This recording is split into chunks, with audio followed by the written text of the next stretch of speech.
पंजाब की एक किसान हरिंदर कौर टिकाऊ खेती अपना चुकी हैं। वो खेतों की जुताई नहीं करती। बुआई से पहले उनके गेहूं के खेतों में हल नहीं चलता। आमतौर पर जुताई से खेतों में जमा खरपतवार निकल जाती है। मिट्टी में बुआई आसान होती है, लेकिन इससे मिट्टी खराब और धंस भी सकती है। कौर पराली भी नहीं जलाती। उसका इस्तेमाल वो मल्चिंग के लिए करती हैं।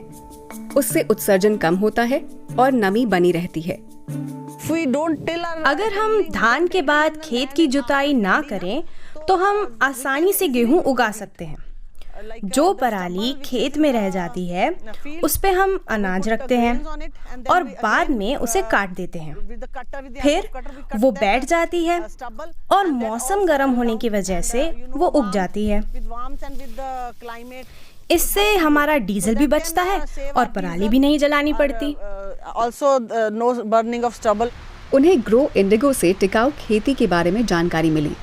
ये स्टार्टअप जलवायु अनुकूल तरीके अपनाने वाले किसानों को कार्बन क्रेडिट जमा करने में मदद करता है।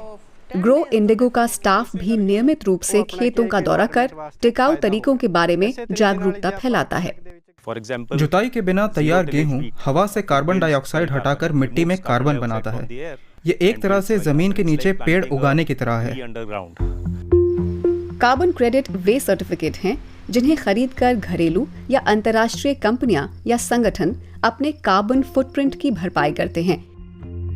उत्सर्जनों में कमी लाने वाले किसानों को क्रेडिट के बदले भुगतान मिलता है। कंपनी अनुमान लगाती है कि प्रभाव कितना रहा।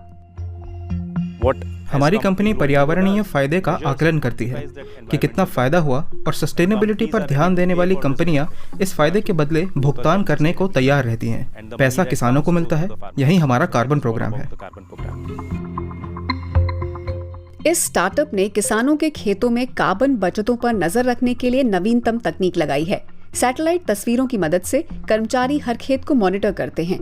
ये डेटा एक गणितीय मॉडल में भरा जाता है, जो फिर एक खास दायरे में उत्सर्जनों का अंदाजा लगाने के काम आता है। एक certified carbon unit 1 ton carbon dioxide के बराबर होती है और 1 टन कार्बन डाइऑक्साइड का मतलब 4000 किलोमीटर की ड्राइविंग। बिल्कुल। पंजाब के किसानों को उम्मीद है कि कार्बन क्रेडिट स्कीम से उन्हें अतिरिक्त कमाई होगी। वेरिफिकेशन का काम हो चुका है। उनके कार्बन क्रेडिट इस साल के अंत तक पूरे बिक जाएंगे। तभी उन्हें पता चलेगा कि वे कितना कमा पाए। किसानों को होने वाले लाभ साफ हैं, लेकिन जानकार आगाह करते हैं कि अंतर्राष्ट्रीय कार्बन ट्रेडिंग में कुछ कमियां भी हैं।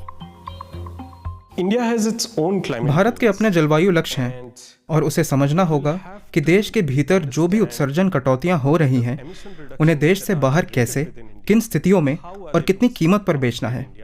क्योंकि भारत के बाहर बिकने वाला कोई भी क्रेडिट भारत के अपने जलवायु लक्ष्यों की गिनती से बाहर हो जाएगा।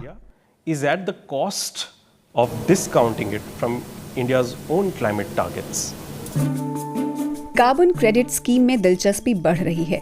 ज्यादा टिकाऊ तरीके अपनाने और CO2 उत्सर्जन में कटौती से किसानों को आय बढ़ाने का मौका मिलता है। पर्यावरण अनुकूल खेती कमाई की आकर्षक संभावना भी बन जाती है।